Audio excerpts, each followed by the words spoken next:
Matapos naman po ang pagputok ng Bulkang Kanlaon, nagpadala ng agarang tulong ang Iglesia ni Cristo sa mga residenteng naapektuhan sa iba't ibang munisipalidad sa Negros Occidental.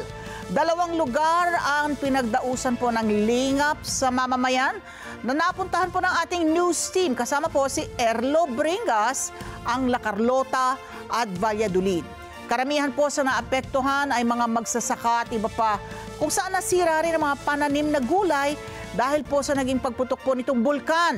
Narito po ang report ni Erlo Bringas. Alas 3 ng hapon nitong Lunes nang magparamdam ang Bulkang Kanlaon. Agad itong nagbuga ng napakakapal na abo at usok. Umabot ito ng halos 100 metro at agad na umabot sa mga bayan sa hilagang silangan ng Negros Occidental tulad ng Bago, La Carlota, La Castellana, Canlaon, maging ang San Carlos. Agad na iniakyat sa Alert Level 3 ang lagay ng bulkan ng Vivox na naging dahilan para agad na ilikas ng mga otoridad ang aabot sa halos 4,000 mga residente mula sa 5 munisipalidad at mga barangay. Ang taniman ng marami sa kanila nasira ng naibagsak na abo mula sa pagputok ng Bulkang Kanlaon. Ang mga pananim na talunghan na yan, wala nang nagawa pang may-ari kundi anihin na kaagad kahit maliliit pa para mapakinabangan pa ito.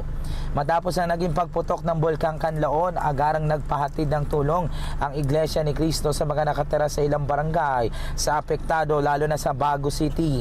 Ang mga food packs ang ipinamahagi ng Iglesia ni Cristo at inuming tubig na siyang namang ipinagpapasalamat ng maraming nakatanggap. Katulad ni Aling Shirley at Maria Cecilia na paong mga residente sa nasabing munisipalidad. Humahanga daw sila sa mabilis na responde ng Iglesia ni Cristo sa ganitong pagkakataon na mayroong kalamidad. Hindi maalis sa amin ang takot na kung saan kami pupunta kasi yung iba nag-i-evacuate. Kami dito naliligo kami ng buhangin, naliligo kami ng putik, nagtatago sa loob ng bahay. Tapos meron pang parating na sabi meron pang ikalawang bulkan. Kaya hindi ho namin maalis sa aming lahat dito ang pangamba. Nabigla kami kahapon kasi nandito pa kami sa trabaho eh. Pag-uwi namin sa bahay, hindi namin alam kung anong gawin namin. Ayon kay kapatid na Dennis Almascong, District Supervising Minister ng Valladolid, Negros Occidental, marami raw sa mga residenteng naapektuhan ay pawang mga magsasaka at iba pa ang problema apektado din dahil sa ibinugang abo ng Bulkang Kanlaon. Ang mga kapatid po at maging yung kanilang mga kapitbahay ay kasama pong nilingap sapagkat lahat naman po ay apektado nitong naganap na pagputok ng Bulkang Kanlaon. Lahat po ay nangangailangan ng dagliang tulong na magagamit po nila para po sa kanilang sambahayan, lalo na po yung pagkain, yung face mask, sapagkat sa kasalukuyan po ay amoy na amoy pa ang asupre na napakasama po sa kapakanan ng kalusugan ng ating mga kababayan. Nabigyan ng tulong na pagkain ng Iglesia ni Cristo mga residenteng nakatira din sa Barangay Maaw. Hindi daw nila inasahan ang ganitong pagkakataon na may matatanggap na tulong mula sa Iglesia ni Cristo. Yun hindi namin inaakala na mayroong darating. Sa totoo lang po, talagang hindi kami makalabas gawa ng ang alikabok. Siyempre may sakit ang asawa ko tapos ako din hindi kami kasi inuubo. Sa laki ng gulat ko na parang on the spot yung tulong ng iglesia sa amin. Kaya sa lahat ng iglesia, sa kapatiran ng iglesia, maraming salamat po sa inyo.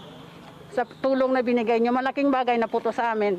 Maging sa La Carlota City, nagpahatid din ng tulong na pagkain ang Iglesia ni Cristo. Mga relief packs din at mainom na tubig ang ipinamahagi sa mga apektadong residente. Isa din kasi ang nasabing munisipalidad sa nakaranas ng pagkaalboroto ng Bulkang Kanlaon, kaya karamihan problemado din dahil apektado ang ikinabubuhay. Ito po ay bilang pagsunod sa utos ng ating Panginoon Diyos na nakasulat sa Biblia na tayo ay dapat na tumulong sa ating kapwa bilang kahayagan ng ating pag-ibig sa ating kapwa na siyang kalooban ng ating Panginoon Diyos. Mula sa Negros Occidental, Erlo Bringas para sa Mata ng Agila, matatag, matapang, matapat.